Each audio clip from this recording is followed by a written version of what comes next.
ଦୟା କରନ୍ତୁ। ମୋର ତ କୌଣସି ଜ୍ଞାନ ନାହିଁ, ବୁଦ୍ଧି ନାହିଁ, କିନ୍ତୁ ତଥାପି ବେଳେ ବେଳେ ପ୍ରଭୁ ମତେ ବ୍ୟବହାର କରିବା ପାଇଁ ଚାହାନ୍ତି। ମୁଁ ଗୋଟେ ଅଯୋଗ୍ୟ ଦିନହୀନ, ପ୍ରଭୁ ମତେ ବ୍ୟବହାର କରନ୍ତି, ସେଥି ନିମନ୍ତେ ଧନ୍ୟବାଦ ଦିଏ।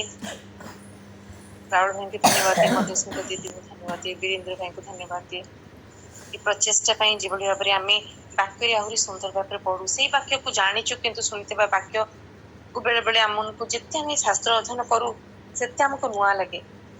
ବଡଦିନରେ ଯେମିତି ଆମେ କେକ୍ ଖାଉ, ଗୋଟେ କେକ୍ ଖାଇଲା ପରେ ତା ସ୍ୱାଦ ଚାଲି ଯାଇଥାଏ, କିନ୍ତୁ ବାଇବଲରେ ଏତେ ପ୍ରକାର କେକ୍ ର ପିସ୍ ଅଛି, ଯେତେବେଳେ ଆମେ ସେଟାକୁ ବାରମ୍ବାର ଖାଉ ବହୁତ ଆମକୁ ସ୍ୱାଦିଷ୍ଟ ଲାଗିଥାଏ। ପ୍ରିୟମାନେ, ଅନ୍ୟମାନେ ସେଇ ବାକ୍ୟକୁ ବିଭିନ୍ନ ପ୍ରକାର ଭାବରେ ଭାଙ୍ଗିଥାନ୍ତି, ଆଉ ସେ ବିଭିନ୍ନ ପ୍ରକାର ସ୍ୱାଦ ଆସିଥାଏ। ଯେତେବେଳେ ପାଇନାପଲ କେକ୍ ର ଆସିଥାଏ, ତ ଭେନିଲା କେକ୍ ର ଯେମିତି ବାସ୍ନା ଆସେ, ସେଭଳି ଭାବରେ ଆମେ ଯେତେବେଳେ ସେଇ ବାକ୍ୟକୁ ବାରମ୍ବାର ପଢୁ, ଆମକୁ ଭିନ୍ନ ସ୍ୱାଦ ଦେଇଥାଏ। ପ୍ରଭୁଙ୍କ ପବିତ୍ର ବାକ୍ୟ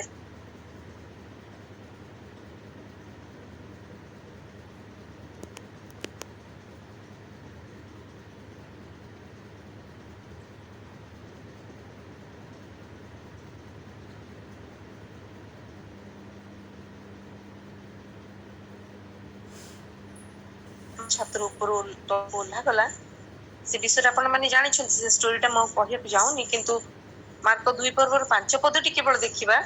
ସେଠାରେ ଏପରି ଲେଖା ଯେ, ଯୀଶୁ ସେମାନଙ୍କର ବିଶ୍ୱାସ ଦେଖି ସେ ପକ୍ଷାଘାତ ରୋଗୀ କହିଲେ, ବତ୍ସ, ତୁମର ପାପ ସବୁ କ୍ଷମା କରାଗଲା। ଏ ବାକ୍ୟ ତାଙ୍କର ବିଶ୍ୱାସ ଉପରେ ଆଜି ଟିକେ ଦେଖିବା। ତା ପୂର୍ବରୁ ଛୋଟ ପ୍ରାର୍ଥନା କରିକି ପ୍ରଭୁଙ୍କ ପାଦ ତଳକୁ ଯିବା। ଧନ୍ୟବାଦ ପିତା ପରମେଶ୍ୱର ପ୍ରଭୁ, ତୁମର ମହତ୍ ନାମର ଧନ୍ୟବାଦ କରୁଛୁ ବାପା। ଏ ସୁନ୍ଦର ପ୍ରାତଃ ସମୟରେ ତୁମେ ଆଜି ଆମମାନଙ୍କ ସହିତ ଅଛ। ଏ ଉପାସନାରେ ବସିଥିବା ପ୍ରତ୍ୟେକଙ୍କର ଗହଣରେ ତୁମେ ଆଜି ଉପସ୍ଥିତ ହେଇ ସାରିଛ ବୋଲି ତୁମର ମହତ୍ ନାମର ଧନ୍ୟବାଦ ଦେଉଛି ବାପା। ଯେତେବେଳେ ପ୍ରତ୍ୟେକ ଜଣ ଗୀତ ସ୍ରୋତ ଆଧ୍ୟାତ୍ମିକରେ ବୁଡ଼ିଗଲେ, ସେ ସମୟରେ ତୁମେ ନିଜ ସିଂହାସନକୁ ଛାଡ଼ି ତୁମେ ତଳକୁ ଓହ୍ଲେଇଲ। ଯେଭଳି ଭାବରେ ଆମେ ପ୍ରଭୁ ତୁମକୁ ଦେଖିବୁ, ତୁମ ରବ ଶୁଣି ପାରିବୁ। ତୁମ ରବ ଶୁଣିବା ପାଇଁ ଆଜି ଆମେ ଏକତ୍ରିତ ହେଇଛୁ। ଆଜି ଆମମାନଙ୍କୁ ତୁମ ସେ ପବିତ୍ର ରବ ଶୁଣିବା ପାଇଁ ଦିଅ ବୋଲି ପ୍ରଭୁ ମାଗୁଛି। ତୁମେ ଅନୁଗ୍ରହ କର, ଦୟା କର, ବାକ୍ୟ ଭାଙ୍ଗିବାରେ ମତେ ତୁମେ ସାହାଯ୍ୟ କର। ମୋ ମୁଖ ଦେଇ ତୁମେ ପ୍ରକାଶମାନ ହୁଅ। ଆଜିର ଦିନଟି ତୁମେ ସୁନ୍ଦର ଭାବେ ଆମମାନଙ୍କୁ ଦାନ କରିଛ, ସେଥି ନିମନ୍ତେ ଧନ୍ୟବାଦ ଦେଉଛି ବାପା। ମନ ପ୍ରାଣ ଆତ୍ମାକୁ ତୁମେ ସୁସ୍ଥିର କର, ଆମମାନଙ୍କୁ ଦୟା କର, ତୁମର ସେ ସ୍ୱର ଶୁଣିବା ପାଇଁ ତୁମେ ଆମମାନଙ୍କୁ ସାହାଯ୍ୟ କର। ଯେପରି ଆମେ ପ୍ରତ୍ୟେକ ନିଜ ନିଜର ଥିବା ବିଶ୍ୱାସକୁ ଆହୁରି ବଳିଷ୍ଠ କରିପାରିବୁ, ସେ ଅନୁଗ୍ରହ ତୁମେ ଆମମାନଙ୍କ ଜୀବନ କର। ପ୍ରତ୍ୟେକ ବିଷୟ ଆମମାନଙ୍କ ଜୀବନରେ ଅନେକ ପ୍ରକାର ସମସ୍ୟା ଆସିଥାଏ, ଅନେକ ପ୍ରକାର ଘାତ ପ୍ରତିଘାତ ଦେଇ ଆମେ ଯିବା ସମୟରେ ଯେ ଟିକକ ବିଶ୍ୱାସ ଆମମାନଙ୍କ ଜୀବନରେ ତୁମର ସେ ଆନନ୍ଦ ଭରି ଦେଇଥାଏ, ତୁମର ସେ ସାହସ ଭରିଥାଏ, ଯେ ଅବସ୍ଥାକୁ ପରିବର୍ତ୍ତନ କରିଥାଏ। ପ୍ରଭୁ, ସେଥିପାଇଁ ଧନ୍ୟବାଦ ଦେଉଛି ବାପା। ସବୁ ଅବସ୍ଥାରେ ଯେପରି ଆମେ ତୁମ ନିକଟବର୍ତ୍ତୀ ହେବାକୁ ପାରିବୁ, ତୁମ ସହିତ ଚାଲିବୁ, ସେ ଅନୁଗ୍ରହ ତୁମେ କର। ଯେତିକି ସମୟ ବସିବୁ, ଆମ ମନ ପ୍ରାଣ ଆତ୍ମାକୁ ତୁମେ ସୁସ୍ଥିର ରଖ। କେବଳ ତୁମ ଆଡେ ଆମେ ଉର୍ଦ୍ଧ୍ୱ ଦୃଷ୍ଟି କରିବୁ, ପ୍ରଭୁ, ସେ ଅନୁଗ୍ରହ ତୁମେ କର। କାରଣ ତୁମେ ଆମମାନଙ୍କ ପ୍ରାର୍ଥନା ଶୁଣିଥାଅ, ସବୁ ବିଷୟରେ ପରିବର୍ତ୍ତନ ତୁମେ ହିଁ କରିଥାଅ। ସେଥି ନିମନ୍ତେ ତୁମର ମହତ୍ ନାମର ଧନ୍ୟବାଦ କରୁଛି ବାପା। ପ୍ରଭୁ, ତୁମେ ମୋ ମୁଖ ଦେଇ ତୁମେ ପ୍ରକାଶମାନ ହୁଅ, ତୁମେ ମତେ ସାହାଯ୍ୟ କର। ଏଇ ସୁନ୍ଦର ବାକ୍ୟଟିକୁ ପ୍ରଭୁ ତୁମର ବିଶେଷ ମାନଙ୍କ ନିକଟରେ ପ୍ରଭୁ ପବିତ୍ର ସଭାରେ ବସିଥିବା ପବିତ୍ର ବ୍ୟକ୍ତିମାନଙ୍କ ସମ୍ମୁଖରେ ମୁଁ ଥୋଇପାରିବି, ସେ ଅନୁଗ୍ରହ ତୁମେ କର।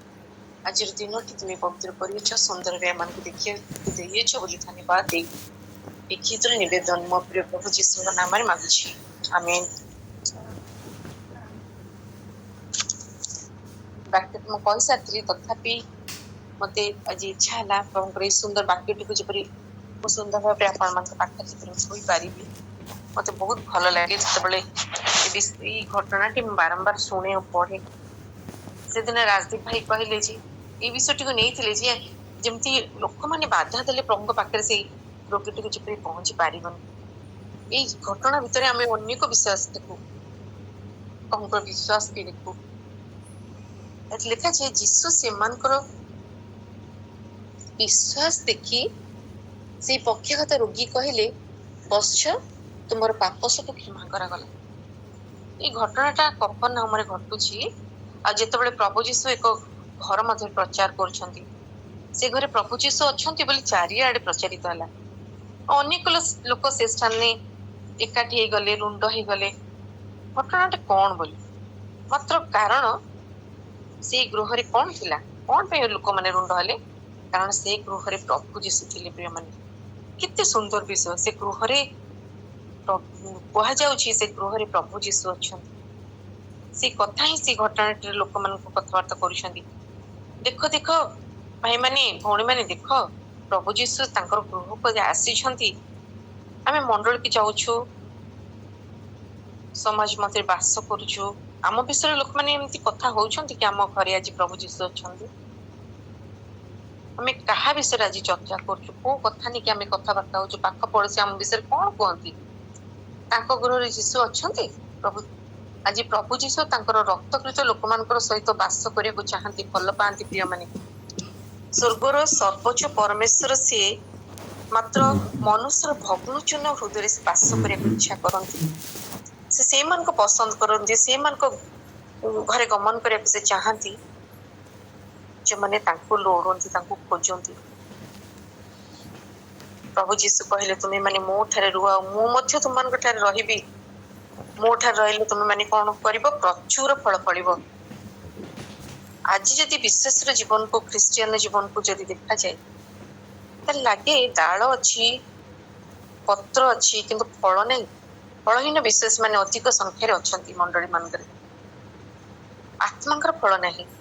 ମନ ପରିବର୍ତ୍ତନ କରିଛୁ ବୋଲି ସାକ୍ଷ୍ୟ ଦିଅନ୍ତି, କିନ୍ତୁ ମନ ପରିବର୍ତ୍ତନ ଉପଯୁକ୍ତ ଫଳ ନାହିଁ ସେମାନଙ୍କ ପାଖରେ। ଧାର୍ମିକ ବୋଲି କୁହନ୍ତି, କିନ୍ତୁ ଧାର୍ମିକତାର ଫଳ ମଧ୍ୟ ନାହିଁ। ଆମେ ଈଶ୍ୱରଙ୍କ ଲୋକ, କିନ୍ତୁ ଧନ୍ୟବାଦ ପ୍ରଶଂସାର ଫଳ ଆମମାନଙ୍କ ଠାରେ ନାହିଁ। ପ୍ରଭୁ ଯେତେବେଳେ ଆମକୁ ଦେଖନ୍ତି, ଆମକୁ ଅନାନ୍ତି, ଆମକୁ ଲକ୍ଷ୍ୟ କରନ୍ତି, ଆମ ମଧ୍ୟରେ କେବଳ ପତ୍ର ବହୁଳ ଆମେ ଦେଖାଯାଉ। ସେ ପତ୍ରକୁ ପସନ୍ଦ କରନ୍ତିନି ପ୍ରିୟମାନେ, ଆମର ବାହ୍ୟ ରୂପକୁ ସେ ପସନ୍ଦ କରନ୍ତି ନାହିଁ। ତ ଆମ ମଧ୍ୟରେ ସେ ଫଳକୁ ଖୋଜନ୍ତି, ସେ ବିଶ୍ୱାସର ଫଳକୁ ସେ ଖୋଜନ୍ତି। ଗୋଟେ ଡିମ୍ବୁରୁ ଗଛର ପତ୍ରକୁ ଦେଖିଲେ ସେ ଆକର୍ଷିତ ହେଇକି ପ୍ରଭୁ ଯୀଶୁ ଚାଲିଗଲେ ସେ ଗଛ ନିକଟକୁ।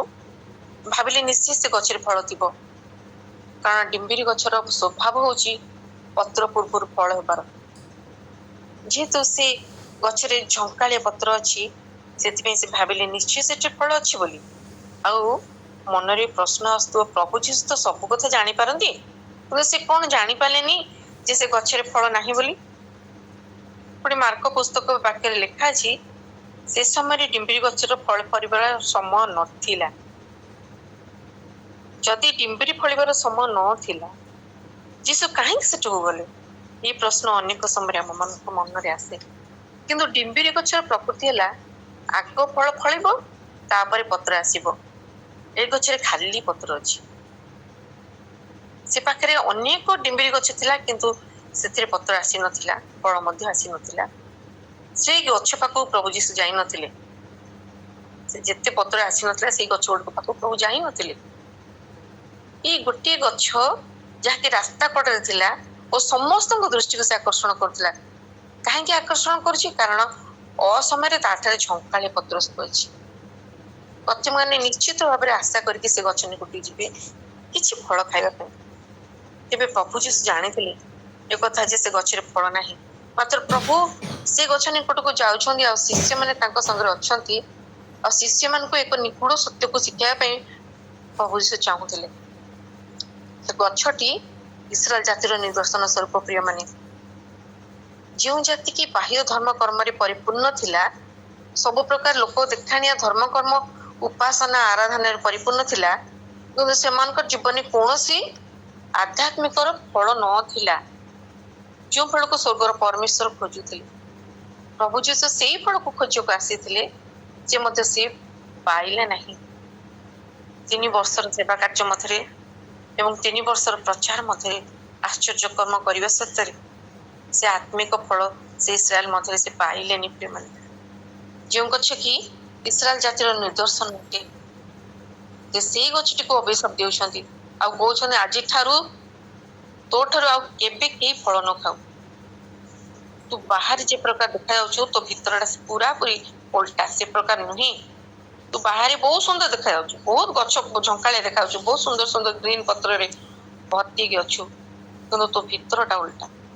ଫଳହୀନ ଜୀବନ ପ୍ରଭୁଙ୍କୁ ସନ୍ତୁଷ୍ଟ କରିପାରେନି। ପ୍ରିୟମାନେ, କାରଣ ପ୍ରଭୁ ଯେଉଁ ବୃକ୍ଷକୁ ରୋପଣ କରିଛନ୍ତି, ସେ ବୃକ୍ଷରେ ଫଳ ପାଇବାର ଆଶା ଆଉ ତାଙ୍କର ଅଧିକାର ତାଙ୍କର ଅଛି। ଉଦ୍ୟାନ ମଧ୍ୟରେ ମାଲିକ ଡିମ୍ବିରି ଗଛ ଲଗାଇଥିଲେ, 3 ବର୍ଷ ପର୍ଯ୍ୟନ୍ତ ଫଳର ଆଶା ରଖିଥିଲେ, କିନ୍ତୁ ଫଳ ପାଇଲେନି। ସେ କହିଲେ ଏ ଗଛଟାକୁ ମାଟିକୁ ମଧ୍ୟ ନଷ୍ଟ କରୁଛି, ଅକର୍ମଣ୍ୟ କରୁଛି, ସେଥିପାଇଁ ସେ ଗଛକୁ ହାଣିକି ସେଠାରେ ଅନ୍ୟ କୋଉ ଗଛକୁ ଲଗାଯାଉ, ଫଳ ଫଳିଲେ ଫଳିବ। କାହିଁକି ବେକାର ଗଛଟାରେ ଗୋଟେ ମଝିରେ ରହିକି ଅକର୍ମଣ୍ୟ କରୁଛି, ଛାଇ କରୁଛି, ତା ଅନ୍ୟ ଗଛ ବି ହେଇପାରୁନି, ତା ମୂଳର ଗଛ ଗୁଡିକୁ ବି ସେ ନଷ୍ଟ କରୁଛି। ତାକୁ ଓପାଡ଼ି ଦିଅ, ସେ ଜାଗାରେ ଅନ୍ୟ ଗଛକୁ ଲଗାଅ, ଯାହାଫଳରେ ସେ ଫଳ ଫଳି ପାରିବ। ମାଳି ବିନତି କଲେ, ଦୟା କଲେ, ଆଉ ଗୋଟିଏ ବର୍ଷ ଛାଡି ଦିଅ ବୋଲି। ମାଳି ଯଦି ପ୍ରାର୍ଥନା ବିନତି କରି ନଥାନ୍ତେ, ସେ ଗଛଟି କଟା ଯାଇଥାନ୍ତା। ପ୍ରିୟମାନେ, ଆମେ ମଧ୍ୟ ଗୋଟିଏ ଗୋଟିଏ ବର୍ଷ ଅନୁଗ୍ରହରେ ପ୍ରାପ୍ତ ହୋଇଛୁ। ସେ ମାଳିଙ୍କ ପ୍ରାର୍ଥନା, ତାଙ୍କର ନିତ୍ୟ ନିବେଦନ ହେତୁ ଆଜି ଆମେ ବଞ୍ଚିଛୁ। ପ୍ରିୟମାନେ, ଯଦି ବଞ୍ଚିଛୁ ଗୋଟିଏ ମାତ୍ର ଉଦ୍ଦେଶ୍ୟକୁ ସଫଳ କରିବା ପାଇଁ, ଆମ ଜୀବନକୁ ଯାହା ସେ ଅପେକ୍ଷା କରିଛନ୍ତି, ତାହା ସିଏ ପାଇପାରିଛନ୍ତି କି? ଆମେ ତାଙ୍କୁ ସେଇ ଫଳ ଦେଇପାରିଛୁ କି? ଅନେକ ମହାମାରୀ ଆସିଲା, କେତେ ବିଭିନ୍ନ ପ୍ରକାର ରୋଗ ପୃଥ୍ୱୀକୁ ଆସିଲା। ପ୍ରିୟମାନେ, ମହାମାରୀ ବିଭିନ୍ନ ପ୍ରକାର ରୂପ ନେଇକି ଆସିଲା। ଆମ ନିଜ ପରିବାର ମଧ୍ୟରୁ ହୁଏତ କେହି କେହି ଚାଲିଗଲେ। ଆମେ ବର୍ଷ ପରେ ବର୍ଷ ଦେଖିବା ପାଇଁ ସୁଯୋଗ ପାଇଲୁ। ଏ ଭୟଙ୍କର ମହାମାରୀରୁ ସେ ବଞ୍ଚେଇଲେ, ମୃତ୍ୟୁରୁ ଆମମାନଙ୍କୁ ରକ୍ଷା କଲେ। କିନ୍ତୁ ଦେଖନ୍ତୁ, ବର୍ଷ ପରେ ବର୍ଷ ଚାଲିଗଲା, 2024ର 8ଟି ମାସ ମଧ୍ୟ ଆମେ ଦେଖିପାରିଲୁ। କିନ୍ତୁ ଏ 8ଟି ମାସ ଦେଖିକି ଆମେ 9 ମାସରେ ପାଦ ଦେଲୁ। କିନ୍ତୁ ଆମେ କଣ କରିଛୁ? ଅନୁଗ୍ରହ ହେତୁ ଏ ଦିନ ସବୁ ପ୍ରଭୁ ଆମମାନଙ୍କୁ ଦେଖିବାକୁ ଦେଇଛନ୍ତି, ତାଙ୍କର ଅନୁଗ୍ରହ ସକାଶେ। ଆମେ ନିଜର କୌଣସି ଉତ୍ତମ କାର୍ଯ୍ୟ କରିଦେଇଛୁ କି ଆମର ଆୟୁଷ ଏତେ ବର୍ଷ ବୋଲି ନୁହେଁ, କେବଳ ପ୍ରଭୁଙ୍କ ଅନୁଗ୍ରହ ହେତୁ ଦିନ ସବୁ ସେ ଆମମାନଙ୍କୁ ଦେଖିବାକୁ ଦେଇଛନ୍ତି। ଆମେ ତାଙ୍କ ପାଇଁ କେତେ ଫଳ ଉତ୍ପନ୍ନ କରିପାରିଛୁ ପ୍ରିୟମାନେ, ତାହା ଚିନ୍ତାର ବିଷୟ ଅଛି। ଆଜି ମୋର ଗୋଟେ ଭାଇ, ଯିଏ ବି ପାଷ୍ଟର ଭୁବନେଶ୍ୱର ଅଛନ୍ତି, ଆପଣ ମାନେ ଖବର ବି ପାଇଥିବେ ଯେ ତାଙ୍କର ସେ ପ୍ରାର୍ଥନା ଚାଲିଥିଲା, ହଠାତ୍ ବଜରଙ୍ଗ ଦଳ ଲୋକମାନେ ଦଳ ଦଳ ହେଇକି ଆସିଲେ, ମୋଟରସାଇକେଲରେ, ଅଟୋରେ, ପୁଣି ବିଭିନ୍ନ ପ୍ରକାର ଗାଡିରେ ଆସିକି ହଠାତ୍ ପଶିକି ବାଡିଆ ବାଡି କରିକି ତାକୁ ଥାନାକୁ ନେଇଗଲେ। ସେଇ ସମୟ ଆସିଗଲାଣି, ଆମେ ଚର୍ଚ୍ଚରେ ବସିଥିବା ମାଡ ଖାଇବା। କିନ୍ତୁ ଆମେ କେତେ ପ୍ରସ୍ତୁତ ଅଛୁ, ନିଜକୁ କେତେ ଫଳ ଫଳିଛୁ?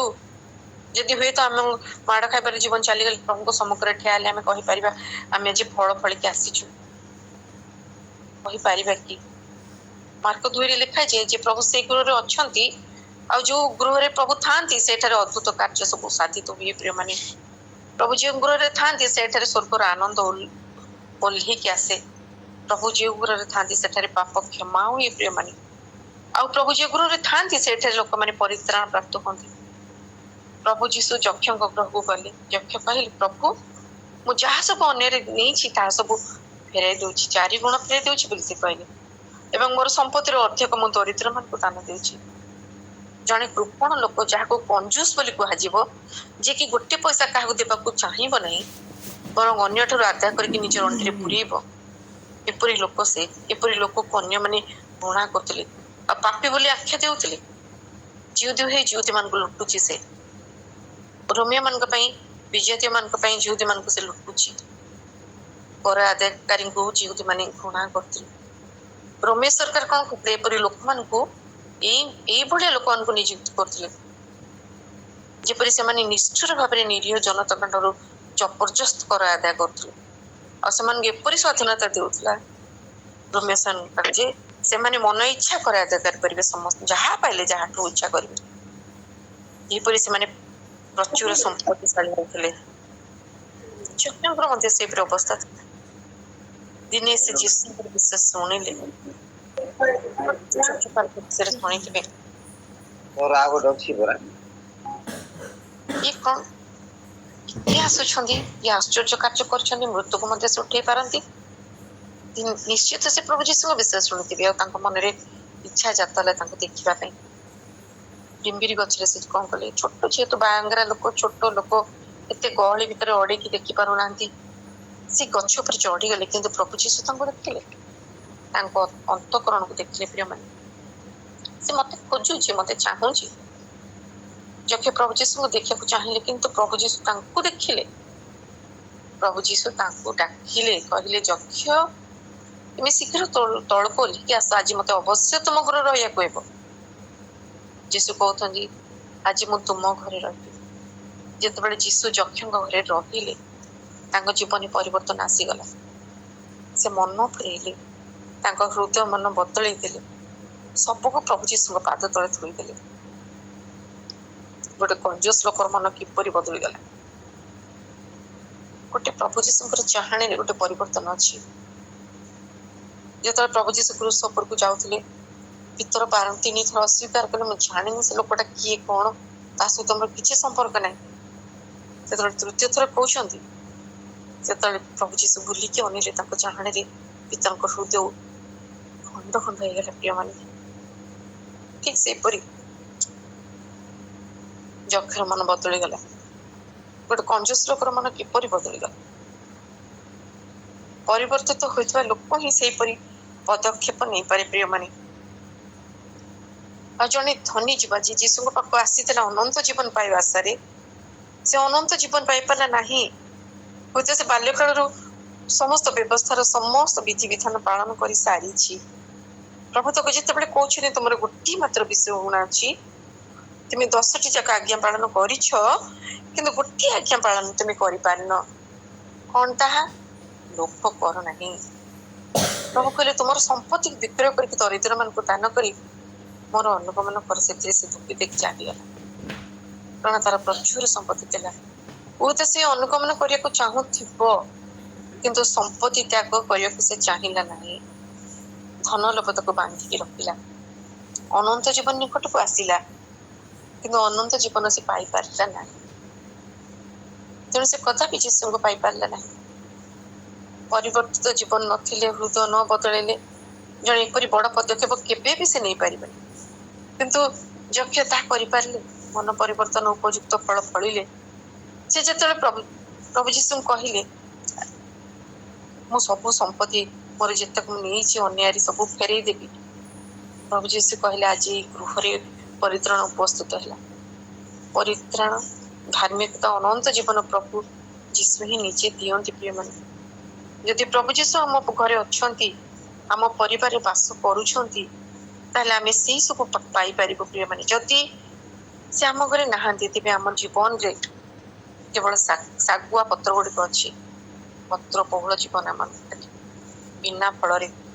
ପତ୍ର ଦେଖି ଲୋକମାନେ ଖୁସି ହେଇଥାନ୍ତି, କିନ୍ତୁ ପତ୍ର ଦେଖି ପରମେଶ୍ୱର ପ୍ରଭାବିତ ହୁଅନ୍ତିନି, ସେ ଖୁସି ହୁଅନ୍ତିନି। ଏଇ ଗୃହରେ ପ୍ରଭୁ ଯୀଶୁ ଅଛନ୍ତି ବୋଲି ଏଇ କଥା ଚାରିଆଡେ ବ୍ୟାପିଗଲା। ଯେତେବେଳେ ଲୋକମାନେ ଶୁଣିଲେ ଅମୁକ ଲୋକଙ୍କ ଘରେ ପ୍ରଭୁ ଯୀଶୁ ଅଛନ୍ତି, ସବୁଆଡୁ ଲୋକମାନେ ଧାଇଁ ଧାଇଁ ଏଇ ଜାଗାରୁ ସେଇ ଜାଗାରୁ, ଯେମିତି ସମ୍ବଲପୁରରୁ, କଟକରୁ, ପୁରୀରୁ, ବ୍ରହ୍ମପୁର, ସେଭଳି ଚାରିଆଡୁ ଲୋକମାନେ ସେ ଗୃହକୁ ଯିବାକୁ ଲାଗିଲେ। ଯେଉଁ ମଣ୍ଡଳୀରେ ପ୍ରଭୁ ରୁହନ୍ତି ଆଉ ଅନେକ କାର୍ଯ୍ୟ କରନ୍ତି, ଲୋକେ ସେଇ ମଣ୍ଡଳୀକୁ ଯିବାକୁ ଭଲ ପାଆନ୍ତି ପ୍ରିୟମାନେ। ଯେଉଁ ପରିବାରରେ ପ୍ରଭୁ ଅଛନ୍ତି, କାର୍ଯ୍ୟ କରନ୍ତି, ସେ ପରିବାରକୁ ଲୋକ ଦୌଡିକି ଆସନ୍ତି। ଏତେ ଲୋକ ଏକାଠି ହେଲେ ଯେ ସେ ଗୃହରେ ବସିବାକୁ ସ୍ଥାନ ନଥିଲା। 3 ପଦରେ ଲେଖାଯାଏ, 4 ଜଣ ଗୋଟିଏ ପକ୍ଷାଘାତ ରୋଗୀକି ବୋହିକି ଆଣୁଛନ୍ତି। ସେ 38 ବର୍ଷ ରୋଗୀକି ବେତ୍ସାଇଦାରେ ଦେଖନ୍ତୁ, ସେ ପଡିକି ରହିଛି। ଗୋଟେ ପକ୍ଷାଘାତ ରୋଗୀର ଅବସ୍ଥା କେମିତି ଥାଏ? ସେ ଗୋଟେ କଡଲି ଉଠି ପାରୁନଥିବ, ନିଜେ ବସି ପାରୁନଥିବ, ନିଜ ହାତ ଟେକିକି ଖାଇ ପାରୁନଥିବ, କେମିତି ଅବସ୍ଥା ତାର। ସେ ପକ୍ଷାଘାତ ରୋଗୀ ସେଇ କାଳରେ ସହଜରେ ସେ ସୁସ୍ଥ ହୋଇ ପାରୁନଥିଲା। ଏବେ ତ ବିଭିନ୍ନ ପ୍ରକାର ସବୁ ଡକ୍ଟର ମାନଙ୍କର ସବୁ ଡେଭଲପମେଣ୍ଟ ହେଇଗଲାଣି, କିନ୍ତୁ ସେଇ ସମୟରେ ସେମିତି ନଥିଲା। ସେ ଘର ଭିତରେ ଏତେ ଭିଡର ପ୍ରତିବନ୍ଧକ ବାଟ ନାହିଁ, ଭିତରକୁ ଯିବା ପାଇଁ ବାଟ ନାହିଁ।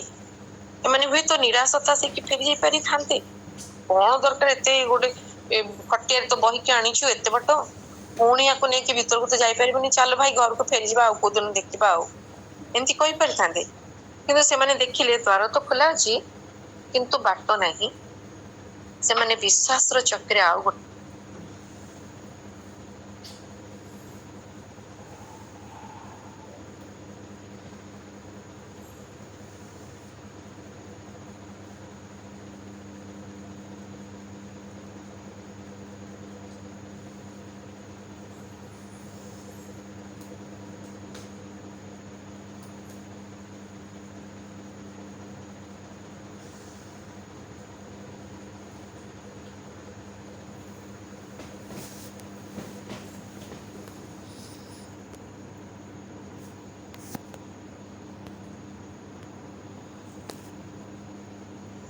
आमे मिश्र थिले भल एथांता आमे काकुड़ी खाउतलु करबुज खाउतलु भलरे थिलु किंतु माडो खाउतलु से विषय से माने भूली जाउतले ए कष्ट पाउतलु से विषय से माने भूली जाउतले से सब से मशा कहउछन्दी ए गोटे भयंकर परिस्थिति रे मध्य मशा परमेश्वर ऊपर विश्वास रखिछन्दी बस मशा कहउछनी तुम मन को किछि करिया पड़िबनी तुमे केवल ठिया है कि देखो सदा प्रभु तुम पे कोन करछन्दी ए परिस्थिति सदा प्रभु का आड़ को दृष्टिपात करिबा आवश्यकता रहिछि प्रिय माने प्रतिबंधक को देखिले निराश हताश लागिबो प्रभु का आड़ को जतबे आमे दृष्टिपात करिबा प्रभु को देखिबा प्रभु को अनेबा आमे परिस्थिति रो बाहरिबा कारण तांको ठारे परित्राण अछि तांको ठारे नुआ बाट रहिछि नुआ रास्ता रहिछि रक्षा पाइबा पई से माने समुद्र मध्य रे कि मुक्ति प्राप्त भाबरे बाहर के आछन्दी कारण स्वर्गर परमेश्वर आश्चर्य भाबरे अगाध समुद्र मध्य भागरे से मानकर निमंते रास्ता खोली देले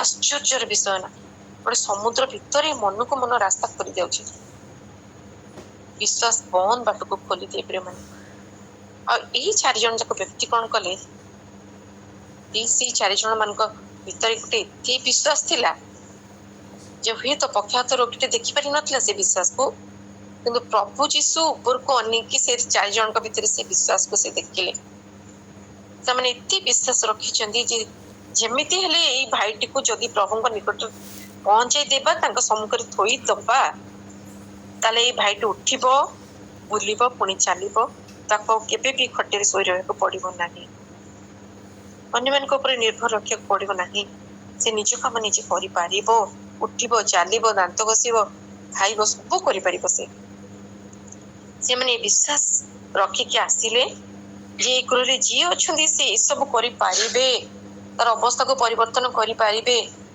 रोगी रु सुस्थ मनुष्य भाबरे ता नाम को परिवर्तन करि पारिबे तार अवस्थार परिवर्तन करि पारिबे तार स्थानर परिवर्तन से करि पारिबे आइबो जेपरि कहिले तुमे आश्चर्य विषय करिबारे अद्वितीय परमेश्वर तो तुमे समस्त करि पारो से सब गणा जाय न पारे आज हम जेतोळे हम निज जीवन को देखिबा मोर जन्म काल रु एक पर्यंत यदि गोटे डायरी रे लेखिबा मोर जीवन में परमेश्वर केते केते जे आश्चर्य कार्य करिसंदी ता गणा जाय न पारे प्रिय मन हम निज जीवन का हम देखिबा जदि लेखिबा आरंभ करिबा मो जन्म रे कोन कोन प्रभु मोर करिसंदी चले माने अपरिसीम विषय परमेश्वर मन जीवन कर प्रत्येक छोट छोट विषय प्रभु मन जीवन ग्रहण करि परछंती अब एते भयंकर अवस्था रे परमेश्वर को ऊपर विश्वास रखिचंती किंतु हमर जीवन रे परिस्थिति टिके बिगड़ी गले हमर विश्वास टर्मर हुए हमर भरोसा केउटारे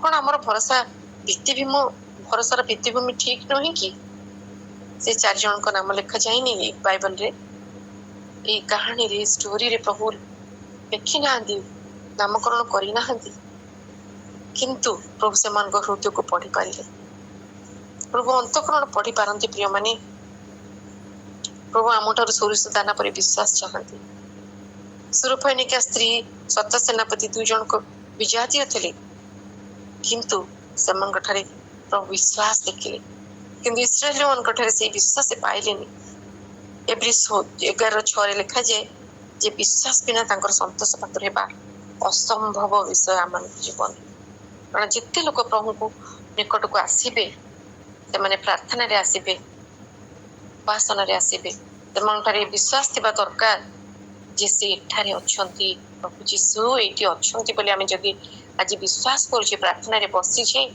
तेला आमन को जीवन जो कार्य हेनी से कार्य निश्चित होबो से मो सहित रे अछंती एवं मो ठारे थिबा विश्वास पुरस्कार देवा समर्थ अटंती प्रभु जीशु मो जहा मागुची से ता देवा पई समर्थ अटंती आ से ताहा देई पारिबे से अछंती अनेक प्रार्थना एपरि आसंती जेपरि प्रभु नाहांती आ एमती गोटे खामकियाली बाबरे बसंती वर्ष सारा से माने सेमती आसंती सेमती जानती प्रभु को उपस्थिति अनुभव करि पारंती नै कारण से माने आसंती सत्य किंतु से मान को मन रे अन्य अन्य आडे थाए कारण आमे ई घटना रो देखु जे से पक्षात रोगीटी पक्षात रोगी है क्या फेरिलानी से सुस्थ है कि फेरिला से बुहा है क्या आस्थिला किंतु निजे निजर खटिया खेनी की कुदा मारु मारु आनंद रे फेरकी गला जीशु को संस्पर्श रे आसीबा लोक बदल जाय प्रिय मन तार पूर्व अवस्था परिवर्तन हो जाए।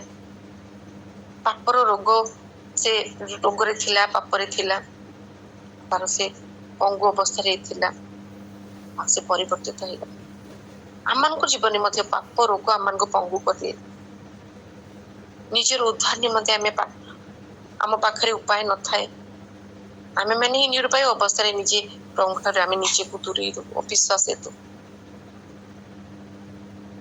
से समय रे आमे मैंने निरुपाय अवस्था रे थिबा समय रे ईश्वर के एकमात्र पुत्र प्रभु यीशु काल्वरी क्रूस रे बलि धरि निज जीवन को से देतेले। आमे पापर थिलु, निरुपाय रे थिलु, आमे भाबुतलु हमर आ किछि हे परिबनी, आमे किछि उद्धार पाई परिबनी, हम जीवन आ किछि हे परिबनी। तो ठीक ही समय रे प्रभु यीशु निज पुत्र को क्रूस पर चढ़ी की बलि देतेले। तेरे ईश्वर के प्रेम आमनक पे प्रकाशित होला, सप्रमाणित होला। यदि आमे थरो को थरो गिरजा उपासन को आसी सेही पूर्ण अभ्यास रे चालुचु, ताले आमे यीशु के पर्यंत भेटी नै प्रेम तांको परस पाहिनु, तांकर कार्य हम जीवन किछि हेनी, आमे आत्म संतुष्ट करी निजे निजे को खुशी जाउछु। ख्रीष्ट देउथिबा धार्मिकता रे आवरण आमनक पाखरे नाही। ख्रीष्ट को परिधान कर बोली लिखा है, से परिधान आमे परिधान करिनु ए पर्यंत, किंतु आत्म धार्मिकता आचरण करछु। हमर आत्मिक धार्मिकता एते सुंदर देखा जाए जे जगत रे ईश्वर को दृष्टि ता घृणार विषय। जगत रे लोक माने कहबे एते सुंदर जीवन, प्रभु भर जीवन, पत्रबहुल जीवन, किंतु ईश्वर को दृष्टि ता घृण्य, कलुषित, कलंकित एवं आवर्जना अटे। किंतु जेते बेले आमे अनुताप करिकि फेरी आसु और कहू प्रभु मो पापी मते दया कर, ततले से आमान को ग्रहण करंती, आम प्रार्थना शुणती, आमान को जीवन अद्भुत कार्य करंती, आम अद्भुत परिवर्तन आम जीवन आनी दियंती। निजर धार्मिकता वस्त्र से आम को आच्छादन कर दियंती। प्रेम सेदिन प्रभु ऊपर को अनेक से 4 जन को विश्वास देखले, किंतु इतनी भीड़ रे से कहारी ठारे एते विश्वास पाइलेनी। हुए तो से घर गहली रे खचाखच भर्ती हेछि, बहुत जगह बहुत लोक आसिछंती, किंतु प्रभु यीशु ऊपर को जेतबले अनेक देखिले, सेही मन कोठर से विश्वास से देखि पारिले, आ अन्य मन कोठर से एते विश्वास देखिलेनी। बसिथिले वाक्य सुनिबा को यीशु का आश्चर्य कार्य देखिया पई, से मन कोठर से विश्वास पाइलेनी। प्रभु यीशु के मन कोठर पाइले, सेही 4 जन लोकन कोठर पाइले। आज हम मध्य रे से विश्वास अछि कि आज लोक माने मनुष्य मान को ऊपर बेसी विश्वास करनी, किंतु प्रभु यीशु को ऊपर विश्वास करंतनी। जोटी आश्चर्य कार्य हुए से टिके धाई जांती, से लोकों को पाखु धाई जांती, किंतु निचे आंट भांगी प्रभु यीशु को पाखरे दृढ़ विश्वास सहित प्रभु यीशु को पाखरे अपेक्षा करंती नहीं। ने निश्चित मु प्रार्थना करछि, मो भी प्रभुଙ୍କର संतान, मु प्रार्थना करछि निश्चित प्रभु मो जीवन में कार्य करिवे। से विश्वास आमनकर जीवन में ना प्रभु यीशु आसिले आम ठारे विश्वास देखिबे कि जेते लोकन ठारे प्रभु यीशु विश्वास देखिले, से मानकर नाम तालिका आमे देखि एपरि एकरा प्रभु अध्याय आमन को देखिया को पाउछि। प्रिय मन अवश्य समस्त को नाम लिखा जायनी, तथापि जो मानकर विषय सेठी कोहा जाउछि, से समस्त को पाखरे गोटी कॉमन विषय थिला, ता होछि विश्वास। विश्वास विश्वास विश्वास एमति गोटे विषय जहाँ प्रभु यीशु को ठारे भरोसा करे, केवल ताहा नहीं किंतु आज्ञा हुए प्रभु कथा माने तांका वाक्य पर भरोसा रखे, सेटा ही विश्वास। मो प्रभु यीशु एक कथा कहि सारी छी, दृढ़ विश्वास अपेक्षा करी प्रभु मो जीवन निश्चय कार्य करिवे। से भरोसा मन को रहिबा दरकार, से विश्वास मन को जीवन में रहिबा दरकार। ताहाले आमे आज बळहीन वृक्ष हबानी, पत्र बहुल होइकी रहि जीवानी, आमे फल रे परिपूर्ण हवा। हमर विश्वास देखि अन्य माने प्रभु यीशु मन निकट को आसीबे। से विश्वास आमन को जीवन में दरकार। से छोट विश्वास यदि आमन को जीवन में अछि, अनेक अनेक आश्चर्य कार्य हबो, कारण आमन को अंतकरण को परमेश्वर पढ़ंती। आमन को विश्वास को प्रभु यीशु अपेक्षा करछन्ती। तो ठीक विश्वास कर दे कि हम तो जीवन कोन कोन करूछि, तो अवस्था को केमती परिवर्तन करूछि, तो परिवार को केमती परिवर्तन करूछि, तो पिला मान को केमती परिवर्तन करूछि, तो रोग को केमती मु सुस्थ करि पारुछि, तो अभाव केमती मु मोचन करि पारुछि। टिके तो विश्वास रख, मो पर भरोसा रख। हमन को से विश्वास अछि दरकार। प्रिय माने यदि से विश्वास ने कि आज बंचिछु, ताले भय करिबानी। जगत रे अनेक घटना घटिबो, अनेक ताड़ना आसीबो, କିନ୍ତୁ ସେ ବିଶ୍ୱାସ ଆମମାନଙ୍କୁ ରକ୍ଷା କରିବ। ପ୍ରଭୁ ଏଇ ଛୋଟ ଚିନ୍ତାଧାରା ଆମମାନଙ୍କୁ ପ୍ରତ୍ୟେକ ଆଶୀର୍ବାଦ କରନ୍ତୁ। ଆମେନ୍।